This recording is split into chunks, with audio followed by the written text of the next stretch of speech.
Okay, we're going to go over the general warm up with some ideas for regressions and substitutions.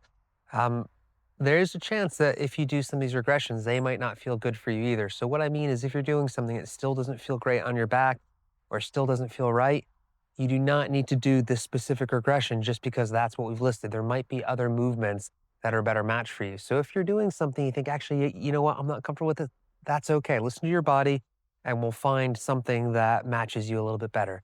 In most of these cases, the changes that we've made are going to help with balance. They're going to help you get in a position, or they're going to help you avoid things like knee pain. But if those aren't your limiting factors, just think about, well, what is it that doesn't feel right for me? And then we can start thinking about how we can work around that. So the first one is going to be with marching. And with the marching, there's a few issues people might have some trouble with. So if you have the dowel, this can help. One of the issues might be balance or sense of stability. The other one might be getting used to that contralateral movement. So what we've done in this one is Jill's going to hold on to a dowel for a bit of support. Whenever you're using the dowel, you can always start with really, really heavy support. And then as you gain confidence, you can kind of keep a lighter touch, or if it's a good height, you can just sort of keep your hand on the top and you can just gradually just have it there for comfort, but not holding on to it for dear life. So Jill's got, she can hold it whatever way is comfortable. And then she's going to go ahead and start marching. And you'll see that she's going to hold this contralateral movement. So she's going to have, in this case, she has her right leg and her left hand, and she's just going to move them 10 times, just nice and controlled. Don't worry about switching back and forth. Just get used to that pattern. I'm only going to have her do it 5 times just so you can see, and then she can do 5 times on the other side. And notice that she's not rushing. It's nice and controlled. And she's moving her legs up as high as she can, and she's going up with control, and she's coming down with control. So at no point does she feel like she's losing control. And then over time, what you can do, you can try it without the dowel. And then you can try adding range of motion. So you can try doing it without the dowel with just little steps. And then as you feel comfortable, you can go ahead and try to do the nice controlled slow steps. So that will be the march with the dowel. After that, we're going to go to some rooster variations. So if the rooster feels a bit confusing, you can just do what's just a standing hinge. So with this, Jill's just going to go ahead and stand up, and she's going to stand nice and tall. She's going to put her hands on her thighs just like this, and she's just going to think about pushing her bum back while keeping her back nice and straight. And she can let her hands just slide down to her knees on that one. So she'll just do a few like that. And that way, you really get to feel that tension in your hamstrings. You can play around a little bit with what it feels like if you round your back to have the stretch disappear, or to straighten out your back and have the stretch come back. Another thing you can do for the rooster walk is you can just do a few in place. You can even have the dowel if you want. You can just do a few in place like this, just doing the same one over and over and over again, and really feel the stretch. Then you can do a few on the other side. And then you can try doing the walking one when you feel comfortable with that. So those would be variations on the rooster walks. After that, for the elephant walks, you can do them the same way. Just don't worry about touching the ground. So go ahead and do that same pattern, just like that. Jill's going to reach across, but instead of trying to touch the ground, she's just going to let her arm hang and see what gravity does. So she's going to let it hang down there, just like that. And you can go ahead and keep with the walking on this one if you've got the room. So she's not trying to touch the ground in this case. She's just letting her body hang down, see how it feels, and you still get the benefits of the stretch with that one. There's nothing magic about touching the ground or not touching the ground. So for the next movement, we're gonna do the cross touches. And in this case, you can either switch back and forth every time, or if that's confusing, you can just keep one thing. And same thing as before, you're just gradually trying to get a little bit more range of motion. So maybe you do a few when you're trying to touch your knee, okay? Then you can go ahead and try to touch a little bit lower. While you're doing this, also experiment with where you're putting the dowel. Some people like it further out in front of them. Some people like it further out to the side. It sort of depends what's helpful for you. I find I usually end up with a position kind of like Jill's doing, where it's sort of far out and also in the front. That seems to give people the most balance. So once you've gotten the hang of those, the hug the worlds with the stick are going to feel very, very similar. If you don't have the stick support, then they're a little bit different because of the way you're walking and you're alternating. But for this one, the hug the worlds would be very similar, except you just hold it for a few seconds. So come down here, try to hold it for about 3 seconds, and then come back up. And you might as well switch in between on these ones. And just finding that control. And what we're looking for, as we said before, is a nice long position here, horizontal, seeing if everything's even. Maybe you've heard the cue of having a wine glass on your back and not having it fall off. So do a few of the hug the worlds, just like that. And then nice and controlled. This will help when we start working on some of the hinging and deadlifting patterns. After that, we're gonna do a variation of the mummy or the soldier walks. And one of the easiest variations is just to go ahead and use that stick again and just do the leg kicks. Now, with these, don't worry about how high you get. You do want to keep your knee pretty straight just to make sure you're getting the stretch where you want it, but don't try to go high for the sake of it, especially not if it means you're bending your knee. So just get into the rhythm of those. You can also put your hand against the wall. You could also have two sticks if you wanted to for extra stability, or have one hand on the wall and one stick if you don't have enough sticks. Okay, so for the next few options, what we've done is we've got a chair here for these regressions and substitutions. Now, we just happened to use a little teeny tiny chair because it's nice out. We wanted to be outside. It was sunny. If you're inside, what works even better than a teeny tiny chair is actually a sofa or a couch if it's nice and low and really squishy. You can also stack up some pillows for this. You could also use a small box. It doesn't really matter. Generally with these, you want something that is somewhere roughly around knee height, a little bit lower, a little bit higher, but you don't want it to be too high. But you also don't want to be so low either. So we're going to do a few different variations. We're going to go ahead and start off with the Samson. I'll show you some variations, and then we'll move down to the other ones. So for the Samson stretch, the first option is just putting a pillow under your knee. So doing it as we did it before, all right? But you're just going to have a pillow underneath your knee, because for a lot of people, the limiting issue is just going to be that it feels sore on the knee. So everything else is the same. You're really squeezing that trailing leg, so you can even poke yourself in the bum. Make sure you're squeezing your bum, especially on this one right here. And then you're going to squeeze your bum and move forward just like that, trying to maximize that stretch here.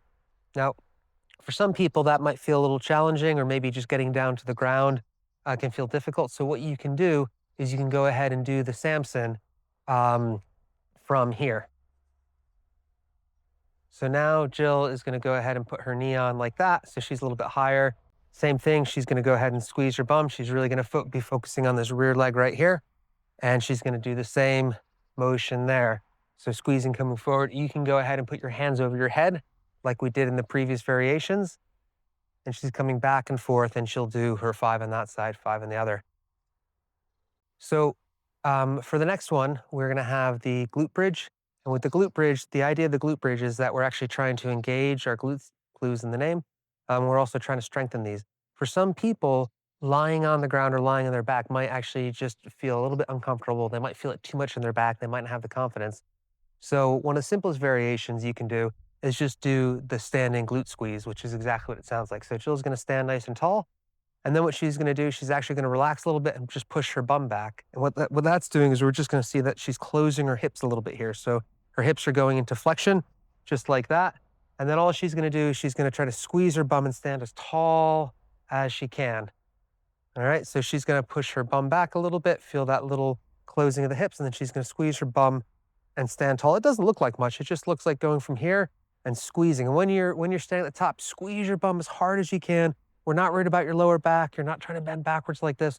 You just really want to squeeze your bum sort of so hard that you can almost feel it shaking, and then you can relax again. So you can do a set of those. And what we're really trying to find here, we're trying to find that connection where you really feel it in your glutes and not so much your hamstrings or your lower back. You're going to feel it a little bit in your hamstrings, a little bit in your lower back, but we really want to make sure we focus on that. The other option, if getting down to the ground isn't comfortable, you can go ahead and find that low chair, find that low sofa. Again, this is going to feel better on a couch. You'll be more supported. Okay, but so now Jill, her shoulders are elevated a little bit, and what she's going to do is she's just going to relax her hips a little bit, let them drop down. They don't need to touch the ground. She's just going to get them relaxed. Then, first thing she's going to do before she moves up, she's going to go ahead and put her hands, if they feel comfortable. She's going to go ahead and poke her bum. She's going to squeeze her bum without raising anything up. Feel that tension. And then I want her to go ahead and raise up until she gets that nice, even position right there. She's going to keep squeezing, and she's going to let them drop again. All right, but she's always going to keep that tension in her glutes. She's going to come back up again. She's going to feel the most tension as she's at an extension, and she's going to come back down. But she's going to maintain that tension in her glutes the whole time as she's going back and forth. So if doing it from the ground feels a little bit too challenging, do it this way for a few weeks until you can really feel your glutes. And then you can go ahead and make the movement a little bit more challenging by starting off the ground and raising your hips. So once you've done that, for the twisting back lie, you can pretty much keep that the same. Most people find that pretty easy. If you want to do a really small variation, you can lie on your back. So Jill's gonna go ahead and lie on her back. She's gonna keep her feet planted on the ground. So I can show her in this one too. She's gonna keep her feet planted on the ground like this. And she's just gonna move her legs back and forth like this so she feels a little bit of a hip stretch. So not worrying about her knee touching, she can just wiggle back and forth like that. And that's fine. You don't need to do any more than that. And then with time, you can go ahead and add some range of motion. So for the wrist stretching, what we really want to do is we want to give people some exposure to getting their wrists into extension while taking a little bit of weight. This is a position that can feel really uncomfortable with people, especially when they first start. That's not uncommon. But you do want to start getting used to this because a lot of the later movements like press ups and crawling or just being comfortable on the ground will require a little bit of this extension. So as always, if doing work on the ground in this position feels a little bit too intense, there's usually going to be a wall variation, and there's a couple ones we can do. So the most straightforward one with this is Jill's just going to go ahead and put her hand out so while her fingertips are up, and she can practice a few things here. She can kind of face the wall and then face away, and this is going to give her a bit of stretch all up her arm. This isn't just going to be her wrist, it's also going to be her forearms, her pecs, a bunch of other muscles. And what you can find there is that going up or down can make it a little bit more intense. So if you start quite low, all right, does that feel easier or harder? Much harder. Okay, so the lower you go, it's going to feel much harder. And then the higher up you go, it's going to feel a little bit easier. So you can try that with both sides, and you can just go back and forth like this. If you do one hand at a time, you can really focus on the stretch. And then you just want to find a position that feels good for you. So doing about 5 and 5 of those. Now there is another variation that I can show you when Jill's done with these, and this is with facing the wall. Actually, what I quite like here is I'll face the wall and I'll bend my knees just a little bit, and then I'll put it out. I'll put my hands out in front of me on the wall, and then the difference from bent knees to really stretching up. So you're trying to get that upwards motion, yeah. So you're going down, and then you're trying to come up, and you're trying to get your forearms over. And you'll notice that if you stand up, and you can even get up on your tippy toes, you'll feel a bit more stretch. And that's going to feel a lot more like the floor stretch we've been doing. You can adjust it as you need to until the upward motion feels like you're getting a little bit of tension. So if you do this for a few weeks, what you can do is you can gradually move lower and lower and lower, just like we do with our press-up progressions, until you feel like you're getting something that's approaching the floor stretch. Okay, so your third option for the wrist, and probably my favorite, is instead of having your fingertips up like this, I like to go ahead and rotate them down so they're pointing straight down like that. So with this one, what you do is you find a position, and again, you want to adjust to see if you go higher or lower. You want to find a level of stretch that feels good for you. And you'll notice the higher you go, the more challenging it's going to be. So for this one, you can do the same thing where you sort of close so you're facing the wall, and then you can come away just like that. You can also play around with height on this one. You can try bending your knees, going back and forth, and you can see how that can change the pressure. And Jill can go ahead and do a few from this side as well. So first you find that position that feels challenging, and then you can go back and forth on this one. Don't overdo this one because it can feel pretty challenging, but do find something where you feel like you have a nice stretch both in your forearms and going all the way up into your chest on this one. And this will get you ready to do the groundwork in no time. So for the thoracic rotations, sometimes people might feel uncomfortable being on the ground, either with the wrist support or having their knees on the ground. So one of the variations you can do is find a sitting position like this. Works fine on your sofa or your couch. Then Jill's going to go ahead and she's going to get her hand, and she's going to go ahead and brace her elbow against her knee here. And her other, she can do a fist or she can do her palm against the other side. What she's trying to do is she's bracing herself in, she's locking herself in here. So when she does the rotation work, she's not getting movement from other parts of her bodies. You only have one body, Jill. You all right? Okay. Redo. Okay, so for the thoracic rotations, a lot of times people might feel uncomfortable on their knees or on their wrists supporting themselves. So you can do a seated version. So Jill's going to go ahead and find a seat here, and she's going to brace herself by putting her elbow in against her knee and maybe her fist or her palm against her other side right here. And what she's trying to do, she's trying to brace herself in place so that when she does her thoracic rotations like we did before, all her movement is coming from her upper back. It's not coming from her hips or other compensations down here. So same as before, she's gonna go ahead and do 5, and she's really gonna stretch on the end position right there. She can do 5 on one side, and then she'll go ahead and do 5 on the other. And the setup is exactly like you'd expect. Other hand goes in, you put your hand on the side, and then you go ahead and you get 5 in here, just like that. If you feel yourself getting stuck as you're going up, what you can do is you can inhale at the bottom, and then when you come up, as you come up that top position, if you feel stuck, give yourself an exhale, and that might give you a few more degrees of range of motion. So once you've done the 5 of those, all right, we can go ahead and talk about variations for the plank toe taps. The plank toe taps can be really challenging for a lot of reasons. You're supporting yourself with one hand, you're using your core a lot, there's lots of strength. So one easy scale down on this is going to be the downward dog. So if you worked on a downward dog, in this case, I'm not so concerned about the heels touching. I just want to find that nice overhead position. So you can try a downward dog back to a plank. So you can go back, find your plank position. Good. And then you go back to the downward dog, just like that. So you can do your sets there, focusing on the overhead position. Now, if that's too challenging, you can go ahead back to your couch, back to your sofa, back to your chair, and you can do either a kneeling or standing variation where we're gonna get some of the same stretch. I like to do the kneeling variation like Jill's doing. And all you do is you find something at a certain level, and you just kind of hold on to it, and you don't need to force yourself down here. All you have to do is just get your hands right there and relax. And you'll notice that every single time you inhale and exhale, that you can go ahead and get a little deeper into the stretch, a little bit deeper in the stretch, which is gonna open you up for that overhead position, which is gonna be so important for all the presses and other things that we do. Okay, so if you're doing the half frog like Jill's doing right now, and either it feels painful on your knee or too intense along your inner thigh, then we can move to a bilateral frog like this. And there's a few variations. So first, Jill's just gonna find a position that feels good, and she's gonna rock back and forth, just like that. And what we're trying to do is we're trying to get a bit of a stretch here, and you're also gonna feel something in your hips. Now, different positions are gonna feel comfortable for different people. So a few things you'll be mindful of is how far apart you spread your knees or how close together they are.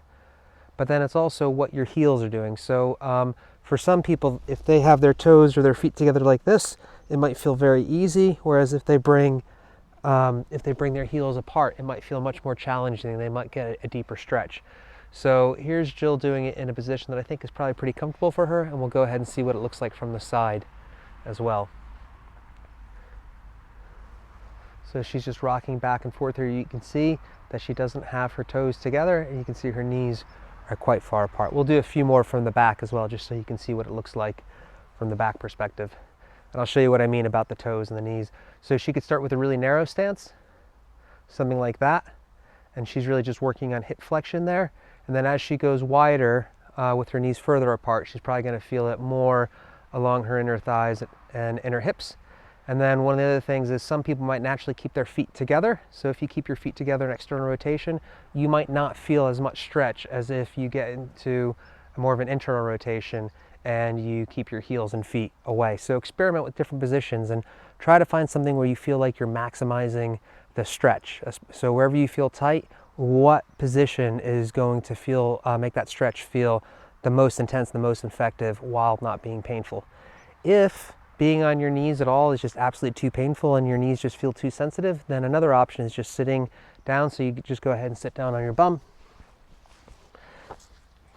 put your hands out like this, and you can get a very similar stretch by moving back and forth like this. And if you want, you can even hold it when you're out here. As always, if you exhale, you'll find that you just get a little bit more range of motion. So this is gonna be a really nice stretch for working up this position, and it's gonna feed into the next few movements. Okay. We'll start in the Spiderman. Sure, that's a good point. Okay. Okay, so Jill's gonna show us the traditional Spiderman right now. So with this Spiderman, this might feel like a really challenging movement, and that's okay. There's a few variations you can do. One of the variations you can do, we often call the fraggin. So Jill's gonna keep her back knee on, and then she's gonna bring her foot forward. And with this one, she's gonna play around with some circular movements, kind of moving her hips around, almost like she's trying to draw a circle with her hips, and trying to find a position where she gets a nice stretch. You're still going to get a nice stretch here. It takes out your back hip flexor a little bit, but you're still going to get that front hip stretch, which is what we really like. So you can do all kinds of variations like this that you're doing with the traditional Spiderman. Now what you can do to start bringing your hip flexor back in, what you can do is you can start sliding your knee back a little bit as well. So from here, she can slide her knee back. Now, if this feels uncomfortable, you can put a pillow underneath your back knee, which is fine as well. So the moment she brings her knee back a little bit, all of a sudden that's going to bring her hip flexor into it. So she's going to get a variation like that. So you can do a very similar progression to what you were doing before. So that's her with her knee back. She's going to get more of a hip flexor stretch there, so along here, but just let's go ahead and show the fragging again as well so they can see it from that angle. All right, so we see right now Jill is just sort of doing the most scaled back version of the fragging, where her knee is quite far forward. She's not getting much stress in her hip flexor, but she's still getting a lot of motion in her front leg over there. And then what it's going to look like, the variation we're showing, what you do is you slide that knee back, and the more you slide that knee back, the more you're going to get a stretch here, making it more challenging until eventually you get to the point where you can bring your back knee off the ground into the full Spiderman, and then you're going to have the full version of that stretch. All right, so for the Cossack squat, this can be a really challenging movement. You can be really limited by your ankle mobility, your hip mobility, your inner thigh. There's a lot of reasons why this movement can be challenging. It's a great movement to progress towards, but you're not going to get it right away. So I want to talk about some regressions for this. If you feel like you're going to fall back or you don't have enough stability, sometimes just having a dowel out in front of you can really help. So you'll find that a lot of people, if they just place a dowel out in front of them, something to support themselves, they'll be able to get a little bit lower and they can go ahead and shift back and forth with that dowel. And that's just going to give them a little bit of support. The other thing that you can do, if you really want something you can hold on to, you can find something stable. So in this case, I'm just going to sit in the chair, but chances are you'll be able to use a door or something else stable in your house that you can hold on to that you know isn't going to move over. So check it first. I don't want you to be like pulling on a bookshelf or something and have it wobble over. So find something that is nice and stable. In this case, I'm just going to sit down here as a counterbalance, but you can find a sofa or something. Jill's going to do the same thing, and she's just going to use this for a little support. It's going to help her get a little bit lower. It's going to help her stop like she's feeling like she's going to fall backwards, and then she can also use your hands to assist her a little bit. So this is a really nice way to get in your Cossack squat, and just take your time on this one, breathe, and just let your body sink into it. It might take a while before you get a better depth on this, but it will come with consistency. Another variation for the Cossack squat, if you just feel like that's a little bit too intense, then you can go ahead and try to find your horse stance, which is just a wide squat stance. So Jill's gonna go ahead and find a really wide squat stance. She's gonna come down here. She can support her knees like this, and all she's gonna do, she's gonna shift back and forth on this one. So just like that, you see she kind of has that nice sort of rolling motion. And this is a sort of a gentle way, maybe not exactly gentle, but this is a nice way to start stretching this position. And then just like Jill's showing, you can go ahead and use a dowel here as well and just spend some time in that nice wide horse stance, shifting your weight back and forth and just focusing on getting a little bit of stretch on one side and a little bit of stretch on the other as you go back and forth. And once you get comfortable in this position, you can start working in some more of the Cossack positions. So probably the most challenging movement is the squat complex at the end, because you have to spend a lot of time in the squat and you work on some rotation, you get some overhead from a squat, and you also have to get out of the squat, which can feel quite challenging. So if you do find the squat position challenging, it's nice to find something stable. I like to use something high in this case because I can get a little bit of an overhead stretch. You can also have something that's right in front of you. So for this one, Jill's just gonna hang out. She's gonna come down on the bottom and find a nice position. She's gonna try to find a position where she's getting a bit of a stretch here and here, and it might not be even. If you're hanging onto a tree, the stretch is gonna be a little bit asymmetric, so you can move around a little bit. So Jill's gonna kind of wiggle her hips, wiggle her shoulders, lean to one side, lean to the other. And once she sort of finds a nice bottom position, what you can do is you can do a few reps from there. So you can assist yourself as much as you need to come back up again, take a little breather, and come back down. Give yourself a little wiggle back and forth, and then bring yourself back up again. So if you're doing the tree assisted, probably maybe 5 to 10 reps on this would be good, as opposed to doing the squat progression, where probably just 3 on that complex would be enough.